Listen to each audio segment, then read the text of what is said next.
Gênesis 15, nós voltamos então, após o mês de outubro, estarmos na série As Cinco Solas, então retomamos a partir de agora, novamente o estudo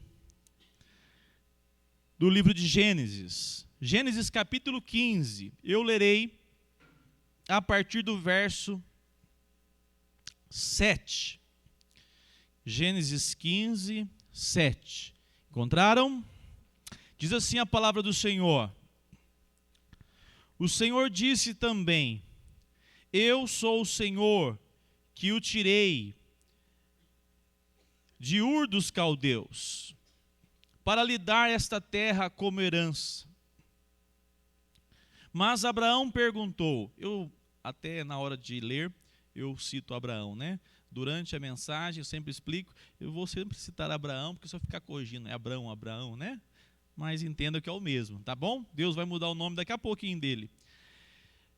O Senhor Deus, como saberei que vou herdar essa terra? O Senhor respondeu: Traga-me uma novilha, uma cabra e um cordeiro, cada qual de 3 anos, uma rolinha e um pombinho. Abraão trouxe todos esses animais, cortou-os pelo meio e pôs as metades, umas diante das outras.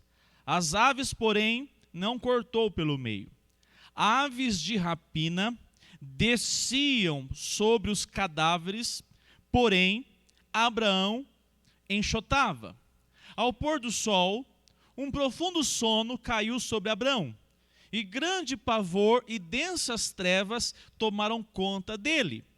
Então o Senhor lhe disse: Fique sabendo, com certeza a sua posteridade será peregrina em terra alheia, será reduzida à escravidão e será afligida durante 400 anos. Mas eu castigarei a nação que os escravizar. Depois eles sairão com muitas riquezas, e você irá para junto de seus pais em paz. Será sepultado em boa velhice. Na 4ª geração voltarão para cá, porque a medida da iniquidade dos amorreus ainda não se encheu. Quando o sol se pôs e houve densas trevas, eis que um fogareiro fumegante e uma tocha de fogo passaram entre aqueles pedaços dos animais. Naquele mesmo dia, o Senhor fez aliança com Abrão, dizendo: A sua descendência dei esta terra, desde o rio do Egito até o grande rio Eufrates, a terra dos queneus, dos quenezeus, dos cadmoneus, dos heteus, dos ferezeus, dos refaíns, dos amorreus, dos cananeus, dos girgazeus e dos jebuseus. Oremos mais uma vez. Senhor, obrigado por esta noite, Pai. Nós te adoramos e te louvamos porque temos acesso à tua palavra. Traga no nosso coração santo temor diante da tua palavra. Traga na nossa alma desejo pela tua voz ao nosso coração. Edifique as nossas vidas, Senhor. Nós estamos aqui desejosos do Senhor. Tenha misericórdia de nós. Tenha misericórdia do teu servo pregador nesta hora. Que a tua palavra que foi lida seja aplicada pelo teu Espírito em cada vida, em cada família aqui representada, presente nesta hora, Senhor. Que a tua igreja, que os irmãos que acompanham pela transmissão, que cada vida seja edificada pela ação do teu Espírito. Trabalhe em nós, quebranta-nos, ó Senhor, em o nome de Cristo Jesus, nós oramos assim. Amém. Amém. Meus irmãos, capítulo 15 de Gênesis. Nós temos, no capítulo 15, uma porção tão importante da palavra de Deus. É um marco na vida de Abrão. Esse homem que foi chamado lá da sua parentela, ouve de Deus uma promessa. E a primeira promessa se encontra no capítulo 15, quando Deus pede para Abrão dizendo: saia para fora da sua casa, da sua tenda. E olha o que aconteceu, versículo 5. Então o Senhor levou-o para fora e disse: olhe para os céus e conte as estrelas, se puder contá-las. E lhe disse: assim será a sua posteridade. E o que diz o versículo 6? Vamos ler juntos? Abrão creu no Senhor, e isso lhe foi atribuído para a justiça. Abrão creu. Houve um momento especial na vida de Abrão. Abraão está, nesse momento, vivendo ali na região que hoje nós chamamos de Israel. Mas aquela região ainda era habitada por outros povos. E Abraão recebe uma visita toda especial. O texto vai dizer que, através de uma visão, o Senhor se revela a Abraão. Então, amados irmãos, nesta noite, eu quero destacar alguns pontos tão importantes a respeito desse Deus que se relaciona com o seu povo. Um Deus que se relaciona com os seus. A palavra de Deus nos apresenta que no versículo 7, Deus diz assim: o Senhor disse também. Olha só que interessante, está com a sua Bíblia aí? Presbiteriano não fecha a Bíblia na mensagem. Se você fecha a Bíblia na mensagem, quer dizer que o pastor pouco usa a Bíblia, né? Então mantenha ela aberta aí para você acompanhar, tá bom? Capítulo 15, verso 7. O Senhor disse também. Quer dizer que ele já tinha dito antes. E o que ele disse a Abraão? Que ele teria uma descendência que seria de filho legítimo. Não seria do servo chamado Damasceno, mas que Deus daria a Abraão uma descendência de um filho legítimo. E essa posteridade seria como as estrelas dos céus. E agora, no versículo 7, Deus diz assim a Abraão: eu sou o Senhor, que o tirei de Ur dos Caldeus, para lhe dar esta terra como herança. Deus promete agora a Abraão a terra que ele está, esse local que estava, vocês perceberam, habitada, essa região que era de fato um local, ainda que Abraão fosse de longe, estava morando naquele contexto, nos chamados carvalhais de Manre. Ali estava a tenda de Abraão. E Deus agora diz: eu darei essa terra a você. Eu darei. E eu quero então nesta noite apresentar alguns detalhes importantes para nós crermos nesse Deus que se relaciona conosco e nos cobre com sua graça, com sua presença, e nós, a despeito disso, temos alguns pontos importantes a compreender na caminhada cristã. Observe comigo, a palavra de Abraão pode ser considerada por alguns uma dúvida. Abraão, ele chega e diz: Senhor Deus, como saberei que vou herdar essa terra? Versículo 8. Abraão, ele faz uma indagação, mas não é uma indagação de alguém descrente. É de alguém como eu e você, que precisamos ser fortalecidos na fé. Há uma diferença entre o soberbo e o coração que de fato é quebrantado diante de Deus. O coração quebrantado diante de Deus, ele diz assim: Senhor, me socorra. Senhor, me fortaleça. Senhor, aviva a minha fé. E o indiferente ou soberbo, ele na verdade não se importa em, na verdade, confiar, muito menos aguardar qualquer coisa de Deus. Porque ele, primeiro, ele se acha autossuficiente, ou então ele está indiferente a Deus. Se você observar, a palavra que aparece na língua portuguesa, no verso 2 e no verso 8, são as mesmas palavras. Diz assim: Senhor Deus. Verso 2, Abraão respondeu: Senhor Deus. E no verso 8, Abraão perguntou. Lá ele responde, aqui ele pergunta: Senhor Deus. Para nós, no contexto que nós vivemos, faz pouca diferença, mas tem muita. A maneira que Abraão se apresenta de Deus, a palavra que ele utiliza aqui é Adonai Yavé, soberano Deus. O Senhor pode me ajudar a crer? O Senhor pode me fortalecer, Senhor Deus Todo-Poderoso? Adonai, soberano Deus. Abraão se achega diante de Deus com humildade. Abraão se achega como aquele que necessita ser fortalecido, ainda que nós não tenhamos dúvida que ele está crendo em Deus. Por isso que no versículo 7 que nós lemos, Abraão, ou melhor, no versículo anterior a ele, diz assim que Abraão 6, Abraão creu no Senhor e isso lhe foi atribuído para a justiça.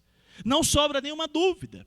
Abraão está crendo em Deus, mas como você participa do meio de graça, como a ceia, participa do meio de graça por meio da reunião de oração, um meio de graça por meio do culto, para que você ore dizendo: Senhor, fortaleça a minha fé, fortaleça a minha caminhada de fé.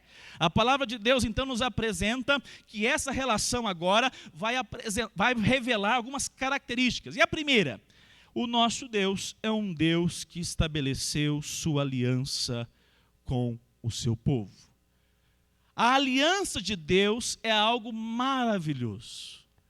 Se nós aqui fôssemos falar sobre aliança, nós gastaríamos aqui a noite toda, a semana toda, chamando vários expositores.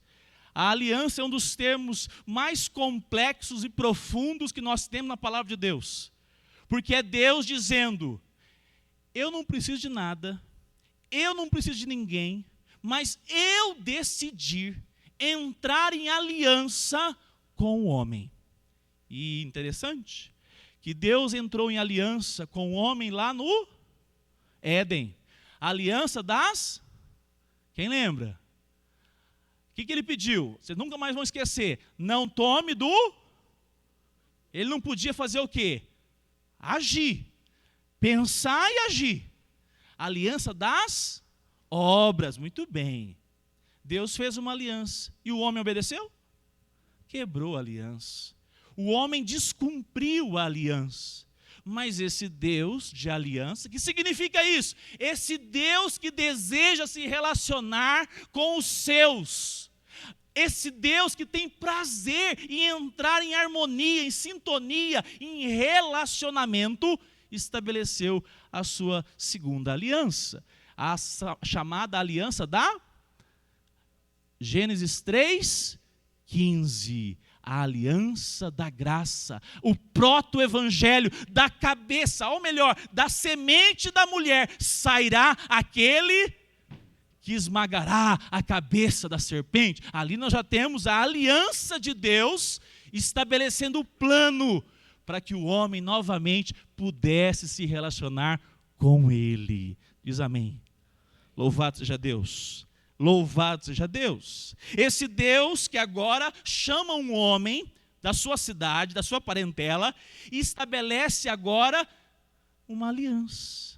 Claro, Abraão estava com um desejo: Deus, confirme, como eu posso crer? Me ajude a cada dia a crer mais. E Deus diz: estabelecerei a minha aliança. Versículo 9, o Senhor respondeu. Está vendo aí? 2 pontos. Traga-me o quê? Uma novilha, uma cabra, um cordeiro, cada qual de 3 anos, uma rolinha e um pombinho. Lá no versículo 18, diz assim: naquele mesmo dia, o Senhor fez a aliança com Abrão. O interessante aqui notarmos que Deus diz assim: traga os animais. E Abraão foi.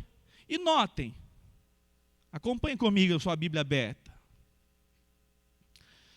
Abraão toma os animais e faz o que com os animais? Versículo 10. Faz o quê? Corta, parte ao meio. Por quê? Porque Abraão já sabia o que significava aquilo que Deus estava pedindo. Aliança, a palavra aliança, ela pode também ser representada como pacto. Aliança e pacto não é culto. Aliança, pacto, é um compromisso solene. E compromisso solene praticado na região oriental, ali onde Jerusalém, onde todos os povos vizinhos também praticavam. Qual era essa ação? Eles pegavam os animais, partiam ao meio, matavam os animais, metade para cá, metade para lá. Os animais pequenos, como as pombinhas, animais como aves pequenas, não cortavam ao meio, era muito pequenininho. E colocava de um lado e de outro. A aliança aponta que de fato havia agora um comprometimento solene entre duas partes. Era um acordo da época que funciona hoje. Ninguém faz mais assim, né? Qual o local que a turma vai e procura lá fazer o acordo? Aonde chama? É o cartório, não é? É o local mais oficial que nós temos. E ainda assim o povo dá uns golpes aí de vez em quando, não é assim? Lá no cartório você registra, reconhece, firma, assina. Assim, a aliança, o pacto. Inclusive essa palavra aliança, ela também pacto e cortar. Cortar significa a mesma coisa. Era uma ação solene daqueles povos e que não era praticada apenas pelo povo de Israel. Esse era um acordo entre duas partes. Então, o que aconteceu?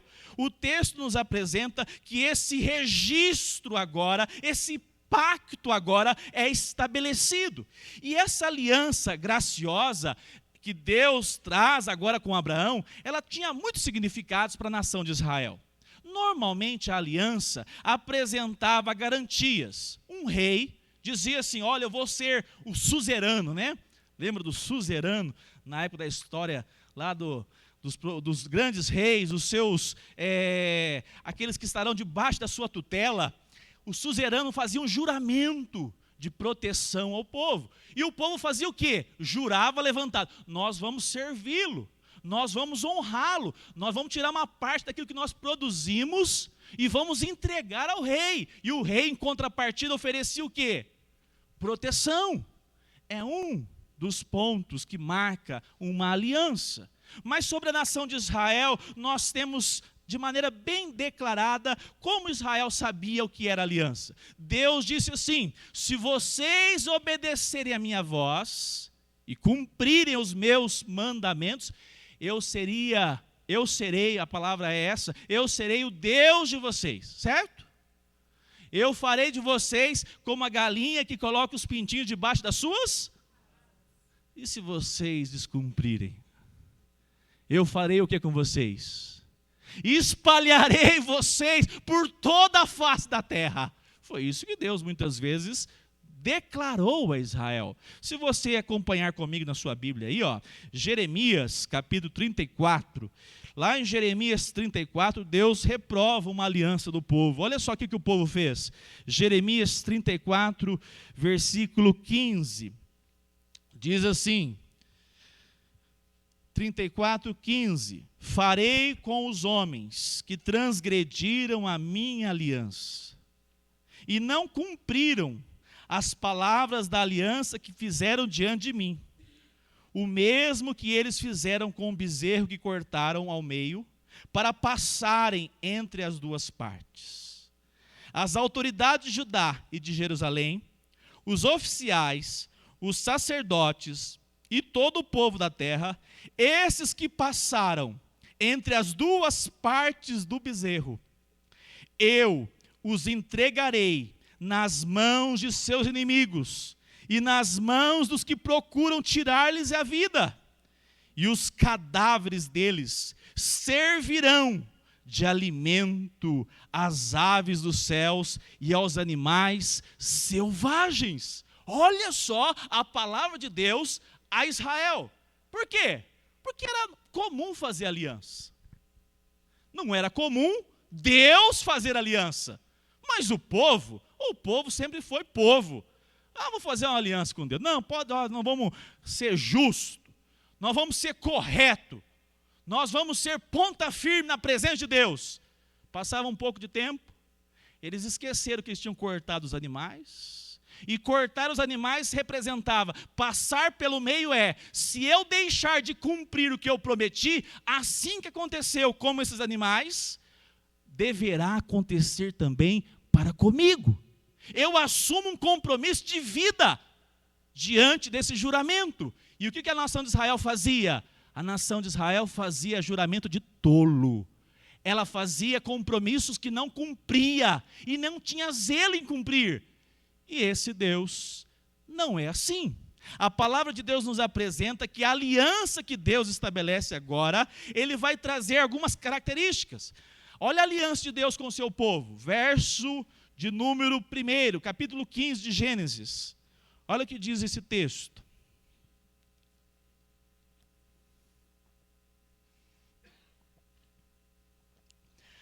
Depois desses acontecimentos, a palavra do Senhor veio a Abraão, numa visão dizendo, vamos ler juntos essa parte? Não tenha medo, Abraão, eu sou o seu e lhe darei. Abraão, não te assombres, não tenha medo, eu serei o seu escudo, Abraão. E ele tinha motivo? Vamos ver lá novamente o verso 20, o verso 19. São 10 povos inimigos que não temiam a Deus, que viviam de qualquer maneira, que eram totalmente idólatras, pagãos, não tinha temor a Deus, e estava ali na região onde Abraão estava. E Deus declara, Abraão, eu estou fazendo a minha aliança com você. Eu estou estendendo a você o meu amor, Abraão. Saiba de uma coisa, Abraão, eu serei o seu escudo. Eu serei o seu castelo forte. Deus declara por meio de uma relação agora amorosa, graciosa. Deus se revela por meio dessa ação para poder fazer com que Abraão entendesse que Deus seria o Senhor, o sustentador, o provedor de tudo que Abraão necessitasse. A palavra de Deus nos apresenta muitos exemplos da aliança de Deus. O que ganhamos nós, povo de Deus, no século 21, com a aliança que Deus fez com o nosso pai Abraão? Podemos aprender vários aspectos, mas nós podemos, por meio dessa aliança, conhecer o caráter de Deus. Deus sendo santo, Deus sendo poderoso, Ele permite, Ele nos dá o privilégio de podermos nos relacionar com Ele. Esse Deus que tem prazer em se relacionar com pessoas como eu e você, mediante uma ação que Ele mesmo preparou, o meio, para que eu e você pudesse relacionar-se com Ele, por meio da obra justificadora de Cristo Jesus, seu Filho amado. É essa ação que nos traz agora a dádiva de dizer, o Senhor é um Deus fiel, o Senhor prometeu que enviaria o descendente da mulher, que pisaria a serpente. Nós já estamos no século 21, Ele cumpriu isso? Aleluia, você pode dizer, Deus é fiel à sua palavra. Deus cumpre a sua palavra, por meio da promessa, nós aguardamos, Abraão aguardava uma terra. Os seus descendentes possuíram a terra? Sim, nós vamos ver daqui a pouquinho. Mas Abraão, diz a palavra de Deus, que não somente aguardava uma terra, ele aguardava a cidade que é edificada por Deus, cujo arquiteto é o Senhor. E nós? Por meio da aliança de Deus, Deus prova o seu amor por você, igreja, por nós, igreja, tendo Deus enviado o seu próprio Filho, e por meio dessa dádiva, nós recebemos o privilégio de receber, não somente uma porção de terra, mas nova terra e novos céus, mediante a obra de Cristo Jesus. A aliança de Deus significa o pacto de Deus, é um pacto de declaração de amor de Deus sobre um povo que Ele elegeu. Quando? quando avaliou se você ia viver a vida bem firme, né? Igual você é, firme, inexpugnável, infalível. É assim que você é? Ou um miserável pecador? Eleito antes da fundação do mundo, Deus separou você para experimentar da aliança desse Deus maravilhoso e gracioso. A palavra de Deus nos apresenta que por meio dessa aliança de Deus com Abraão, fomos recebidos por meio da pessoa de Cristo Jesus, como foi falado hoje pela manhã, como filhos de Deus. O homem, após a queda, deixa de ser filho de Deus. Ele deixa de ter essa dádiva. E somente por meio da fé, por meio da providência que Deus trouxe sobre a natureza humana, por meio de Cristo, nós somos novamente tratados como filhos, por meio da aliança de Deus sobre o seu povo.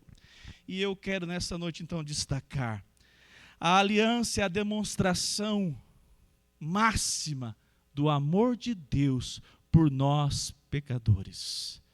Eu convido você a sempre lembrar de orar assim: Senhor, quem já ora assim? Senhor, obrigado pela tua aliança. Já orou assim? Se você é presbiteriano, você não pode deixar de orar assim não.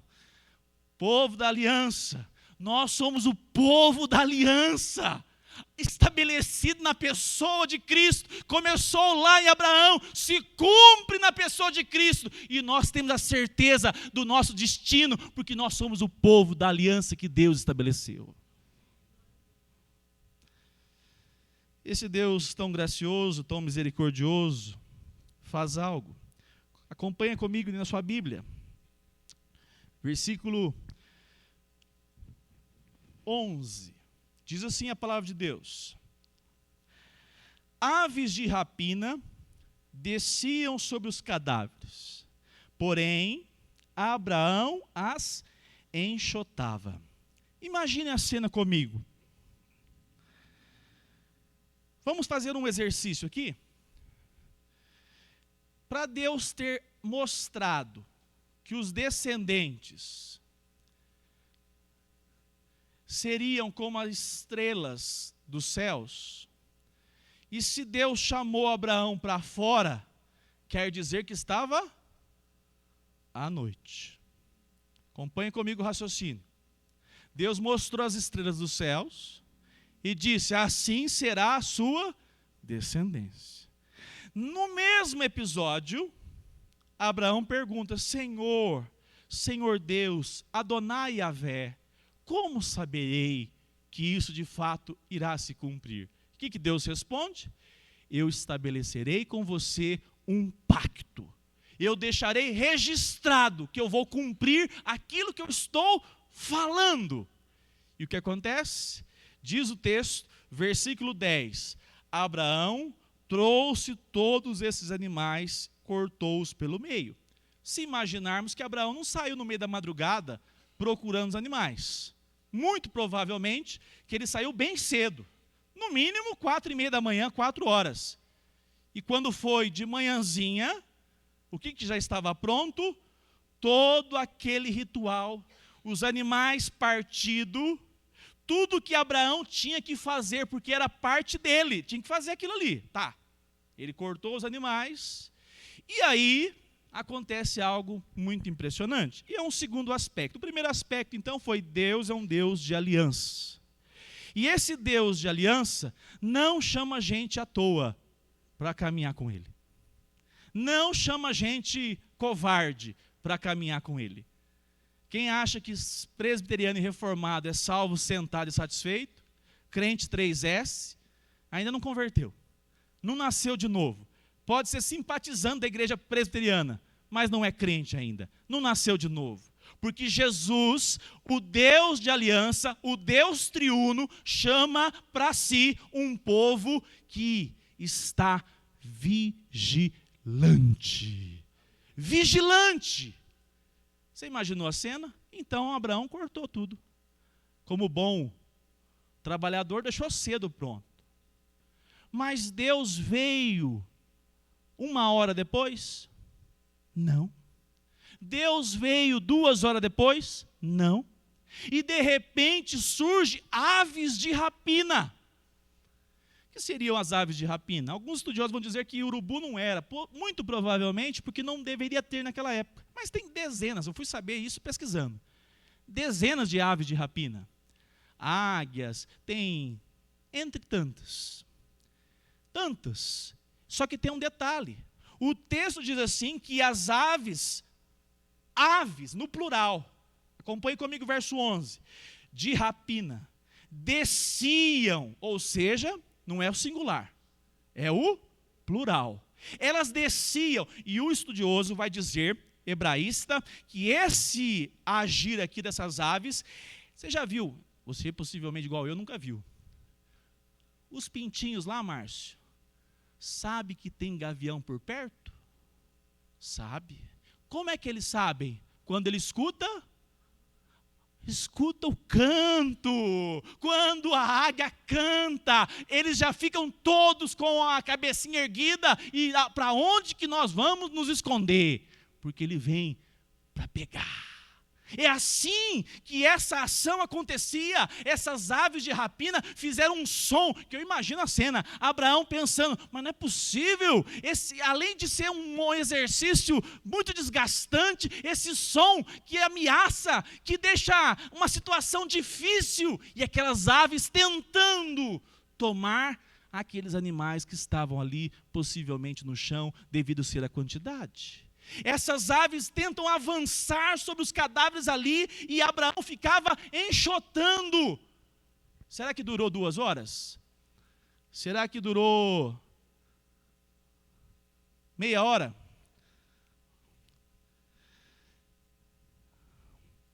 Acompanhe comigo a sua Bíblia aí com o versículo 12. Qual é o horário que acontece agora a próxima cena? Abraão passou o dia enxotando as aves de rapina. Você já imaginou como é que esse homem chegou no final do dia? O dia inteiro espantando aquelas aves de rapina. Que coisa impressionante. E eu pergunto para você, Deus não tinha falado com ele à noite? Deus não tem relógio? Se falou à noite, por que ele já não veio às 8 horas da manhã? Não, passou o dia todo, e Abraão cumprindo aquilo que ele tinha que fazer, é o mínimo que ele tinha que fazer. E o que aconteceu? Abraão espanta até o fim do dia aquelas aves de rapina.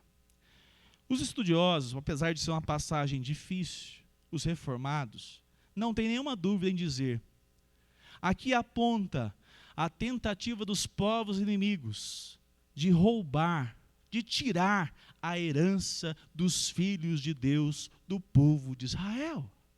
E eu achei muito impressionante, porque de fato, até mesmo na aliança, onde Deus vai manifestar, há uma relação onde o homem se coloca dependente de Deus e na sua posição que lhe é cabida. Qual é a posição que restava a Abraão? Se Deus falou que vai assinar o contrato, se Deus falou que vai fazer, qual é o papel que eu tenho? De fazer o quê? Aguardar. Se vai chegar às 8 horas da manhã, eu não sei. Se ele vai chegar às 10, eu não sei. Eu só sei, e mais uma vez eu reafirmo, Abraão creu. E Abraão aguardou todas as horas daquele dia, enxotando aquelas aves, dia todo. E meus irmãos, eu quero pensar contigo nesta noite. Essas aves de rapina apresentam de fato uma característica, tentando roubar aquelas cadáveres ali.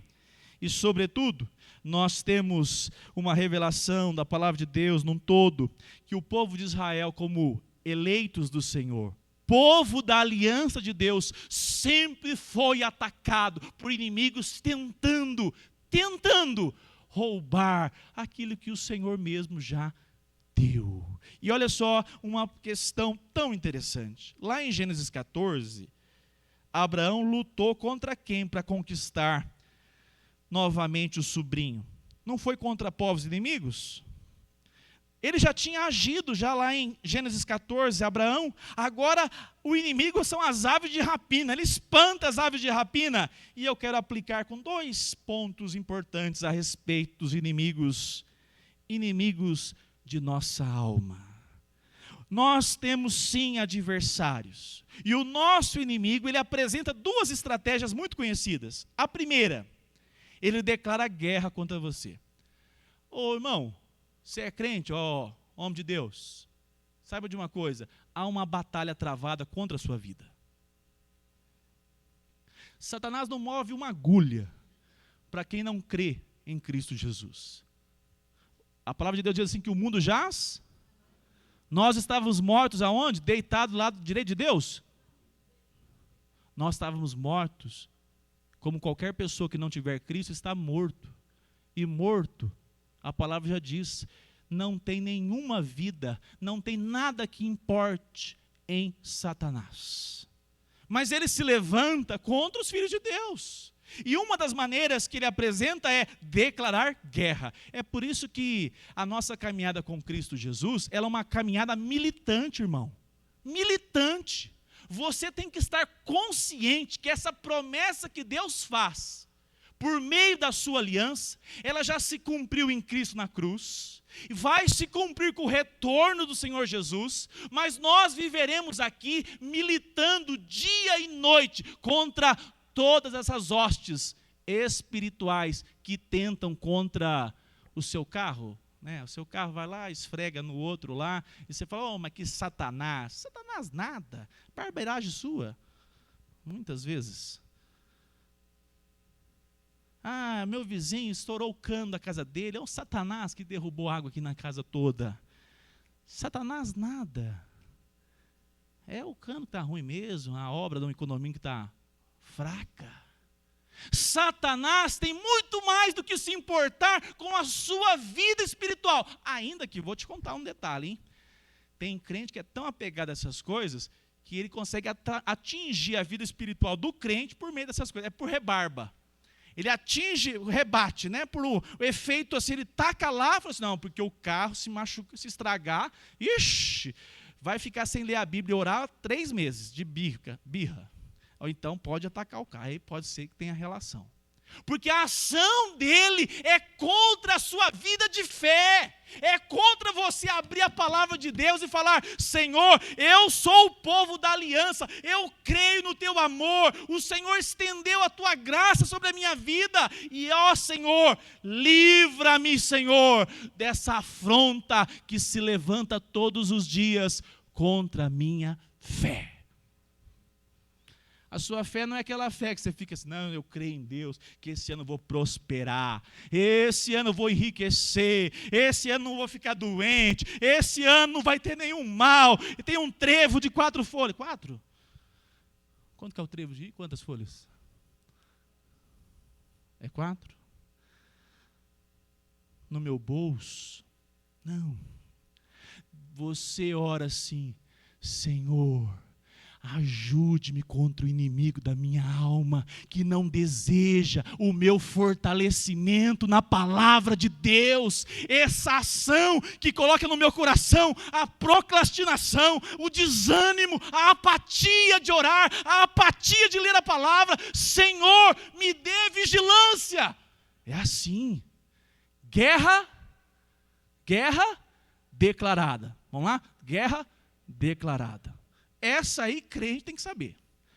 Se não sabe dessa, onde você andou? Onde você está? Onde você está? Você tem que saber dessa. A segunda dele, estratégia, sempre foi assim, a infiltração. A infiltração, ele se faz por meio de acordos. Como é que o povo de Israel permitia a infiltração de outros povos? Por meio do... Claro, esse foi o acordo mais comum que aconteceu para o inimigo entrar no meio de Israel. O casamento. Fazia acordo com os povos pagãos. Quem foi o rei que praticamente se perdeu e a vida foi uma tragédia por meio desse inimigo? Cheio de habilidades. e colocou uma estratégia de infiltração. E colocou quantas mulheres dentro da nação de Israel? Centenas. E elas trouxeram o quê? Os seus postes ídolos. A nação de Israel se tornou o quê? Idólatra. Por meio de uma infiltração maligna contra a nação de Israel. Fique atento. Cadê os solteiros? Levanta a mão, solteiros. Ih, está com vergonha. Levanta a mão os solteiros aí, ó. Deixa eu ver. Só tem um Marcos Vinícius solteiro nessa igreja? Misericórdia. Vamos orar, viu? Vamos orar, porque tem moça séria querendo casar. A sua paquera, o seu namoro, pode ser uma estratégia maligna de infiltração. Abre bem os olhos e peça discernimento de Deus. Os acordos que nós fazemos durante a semana podem ser tentativas de infiltração, estratégias malignas para deixar você e eu neutralizados, sem discernimento. E quando vamos nos dar conta, estamos emaranhados em ações de estratégias para neutralizar o seu crescimento na fé. A palavra de Deus nos apresenta que esse contexto de Abraão é um contexto de vigilância o dia todo, bastante dedicação e perseverança. Imagine Abraão aguardando: Senhor, o Senhor vai vir que hora? O texto não mostra isso. O coração dele crendo, Deus vai vir, o Senhor vai cumprir. E eu pergunto para você, Deus podia ter feito já cedo? Podia. A pergunta para a igreja, né, irmão, irmã? Jesus pode voltar amanhã? E se ele voltar daqui 1 ano? Continuemos cada dia como militantes do Senhor Jesus. Você não é militante do partido político. Tem uns aqui que eu estou tentando identificar, viu? Uma vez aqui, o Luciano contou um pecado aqui, viu? Um dia eu conto para vocês, tá? Se você é filiado a algum partido, toma cuidado, o pastor vai identificar. Seu militante. Isso é café pequeno. Você precisa ser um militante na caminhada com Jesus Cristo, dizendo: Senhor, a minha vida é para o Senhor, eu não posso jamais baixar a guarda, porque eu sou servo do Senhor. Mas você quer enfrentar a luta? Você não quer, mas você enfrenta, eu sei. Vamos aprender então com o profeta. Abra sua Bíblia, lá em Abacuque capítulo 2. Aqui na tela, se tiver mais rápido, vai ser mais fácil para você. Eu quero, nessa hora, pensar com você a importância de nós sabermos com quem nós estamos lidando. Para você que nasceu de novo, isso aqui faz todo sentido.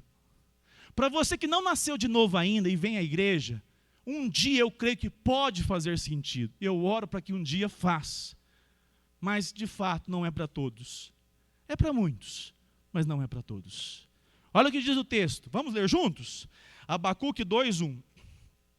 Estarei na minha torre, ficarei na fortaleza e vigiarei para ver o que Deus me dirá e que resposta eu terei à minha queixa. Povo de Deus tem que estar consciente que há uma milícia contra nós e que nós precisamos nos posicionar de maneira que estejamos preparados. Como? Virando Rambo, botando a faixa vermelha e saindo que nem um maluco, achando assim: não, vamos enfrentar os malignos aí do mundo. Não. Aquele que você pensa que é do capeta, o seu vizinho, pode ser que vai ser um grande servo de Deus. Vamos observar o texto? Diz assim: estarei na minha torre de vigia, ficarei na fortaleza. Ou seja, eu não vou agir não, eu vou aguardar. Aguardar o quê? Vigiarei para ver o que Deus me dirá. Quantas vezes nós erramos porque não vigiamos, erramos porque não aguardamos de Deus a direção, a confirmação, o que devemos fazer ou deixar de fazer. Abacuque, o profeta, apresenta: ficarei de vigilância. E ficar de vigilância, meu irmão, minha irmã, é você estar pronto a orar, a buscar da palavra de Deus direção para a sua vida. E tem tantas decisões tão sérias que os crentes não usam da torre de vigia. Sai fazendo de qualquer maneira, sai agindo de qualquer jeito. E quais são as consequências? Estratégia do maligno: tombo.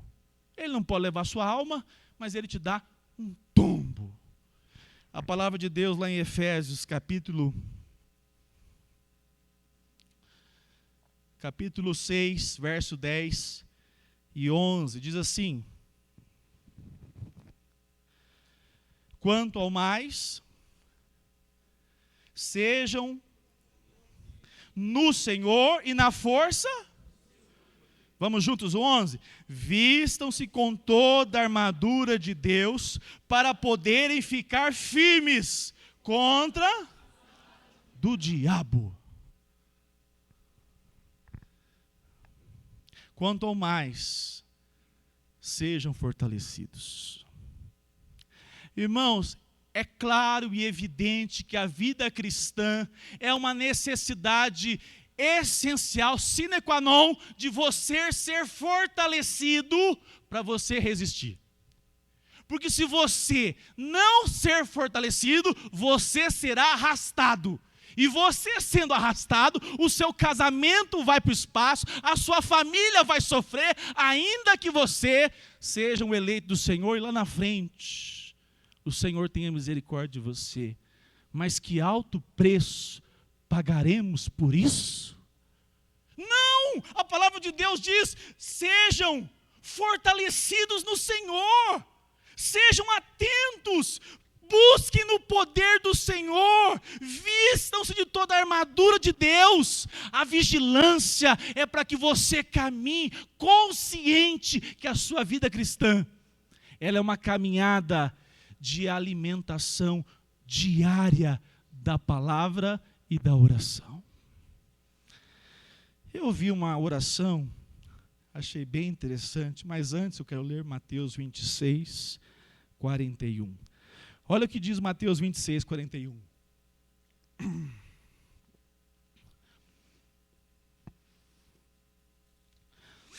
Vigiem e orem, para que não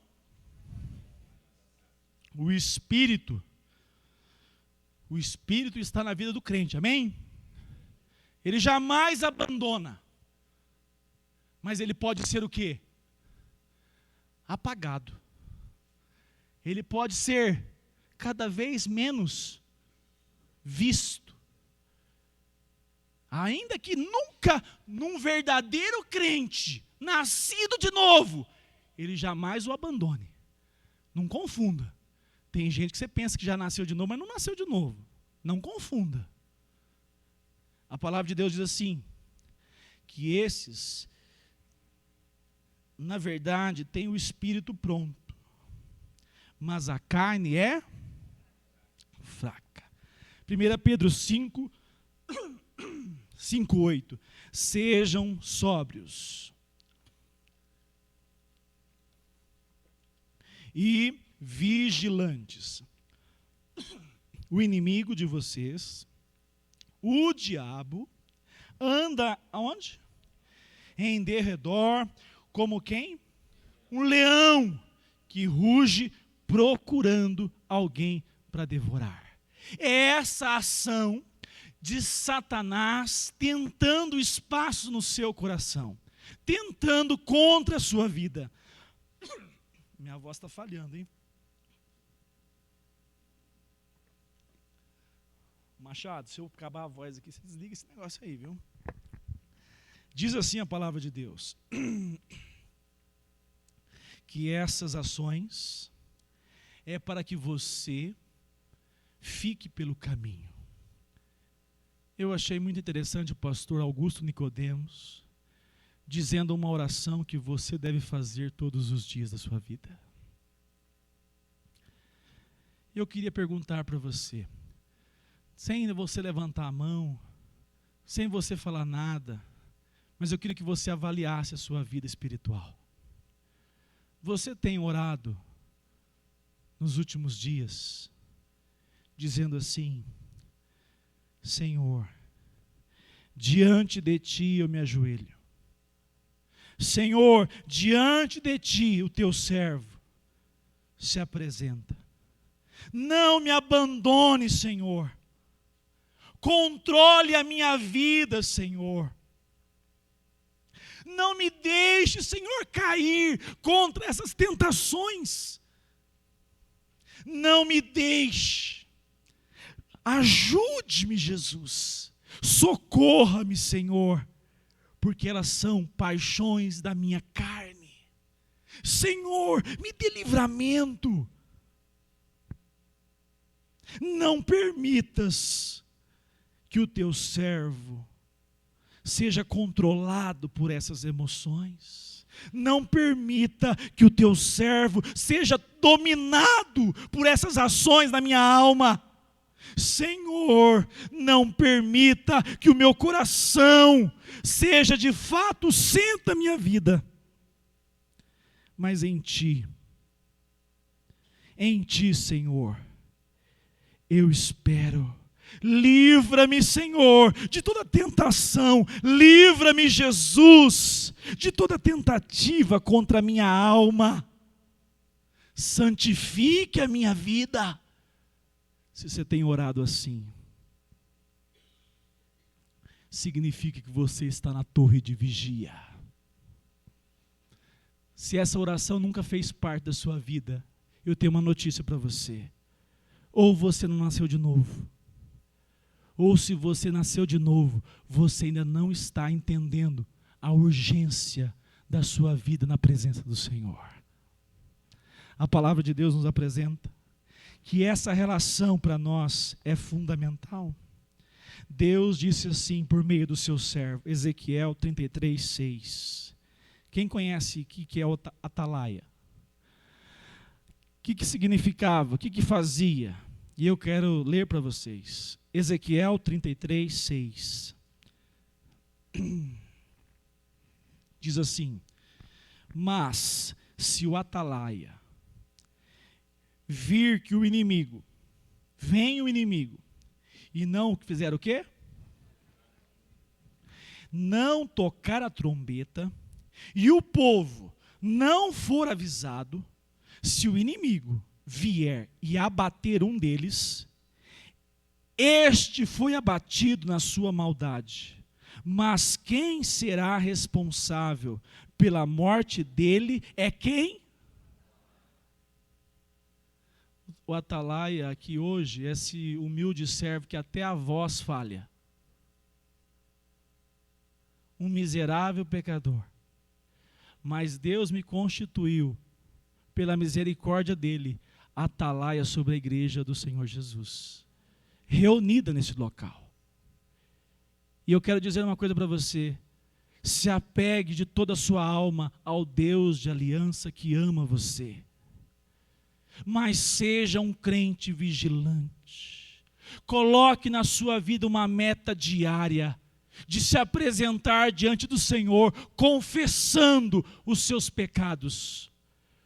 Porque senão eu e você podemos fazer rol da membresia da igreja e jamais termos pertencido de fato ao Senhor da igreja.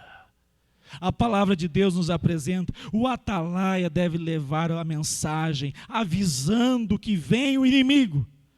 Nunca ficou tão claro que o inimigo se levanta contra as nossas vidas. Nunca ficou tão claro como nós estamos estudando em Apocalipse capítulo 9. Há ações demoníacas dia e noite se levantando para tentar destruir a sua vida, contra a igreja, trazer apatia, trazer essa indiferença. Eu falei aqui hoje pela manhã e repito: a gata borralheira da igreja é quem? Vamos falar bem juntos? A gata borralheira da igreja é quem? A oração. Porque nós oramos pouco. E nós temos a apatia dominando a nossa alma e permitindo que a nossa alegria de servir a Jesus seja diminuída.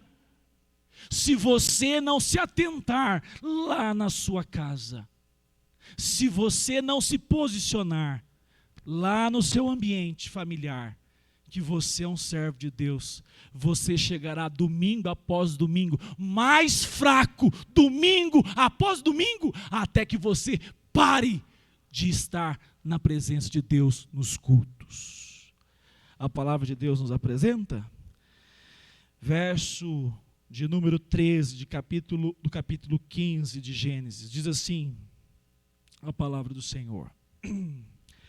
Então o Senhor lhe disse: fique sabendo, com certeza, que a sua posteridade será peregrina em terra alheia, será reduzida à escravidão e será afligida durante 400 anos.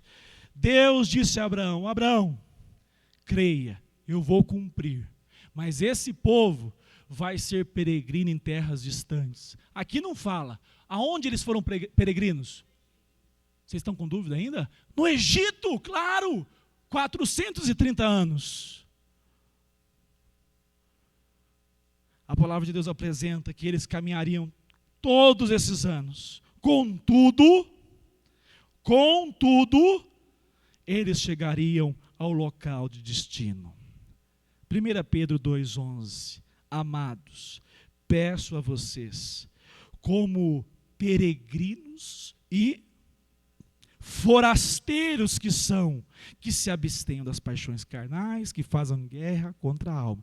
Destacar a parte A. Amados, peço a vocês, como peregrinos e forasteiros. Deus trata você como peregrino e forasteiro nessa terra que nós caminhamos. É por isso que os seus valores hoje são confrontados pelo mundo. É por isso que você confronta os valores da sociedade, porque a sua vida, você é tratado por Deus como forasteiro, como peregrino aqui. Você tem uma pátria, e essa pátria não está aqui. O Senhor nos chama a caminharmos conscientes. Nós fazemos parte da agenda de Deus. Até o dia que Deus falar, chegou o grande dia, toque a trombeta. A palavra de Deus nos apresenta. Versículo 16. Desliga para mim aqui, Machado, por favor. É isso aqui que está me... chique, né? Vocês viram, né? Isso é rápido. Verso 16, na quarta geração voltarão para cá, porque a medida da iniquidade dos amorreus ainda não se encheu. Deus diz assim para Abraão, na quarta geração eles voltarão. Eu pergunto para vocês, quem escreveu Gênesis? Moisés. Moisés está com uma multidão na sua frente e ele escreve esse livro dizendo, povo de Israel, somos a quarta geração, chegou o tempo de assumirmos essa terra, porque foi Deus quem nos deu.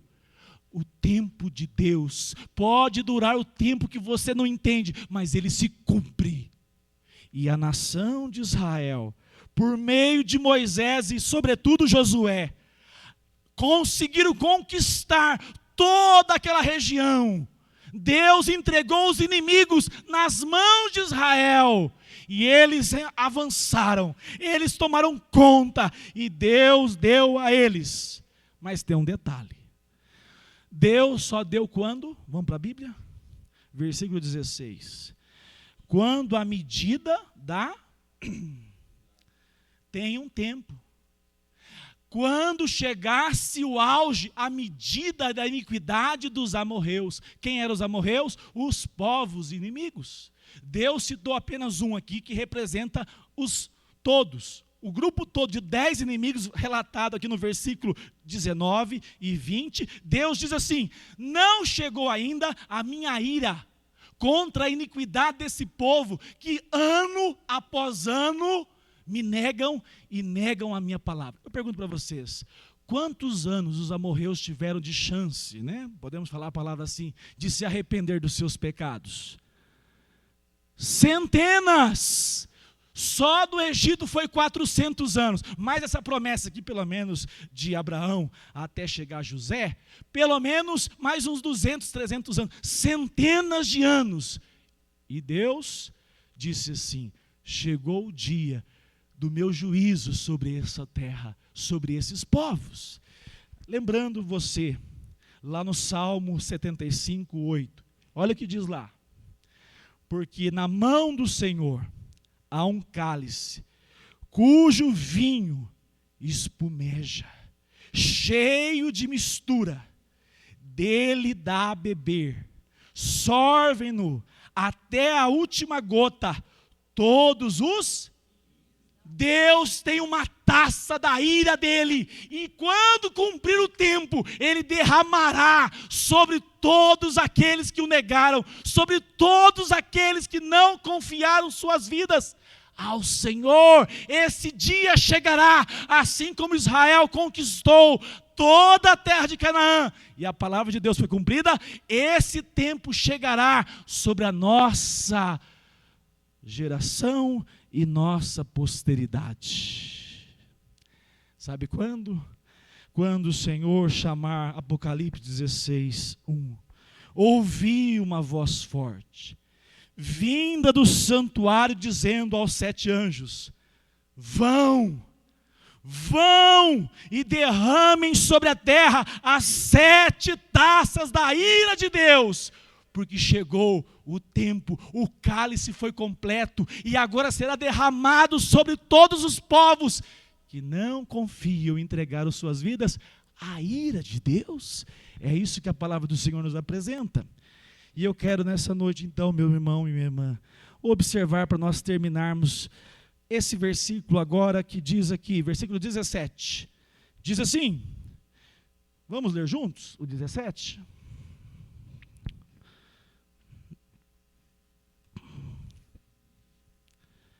Quando o sol se pôs, houve densas trevas, e eis que um fogareiro fumegante e uma tocha de fogo passaram entre aqueles pedaços dos animais.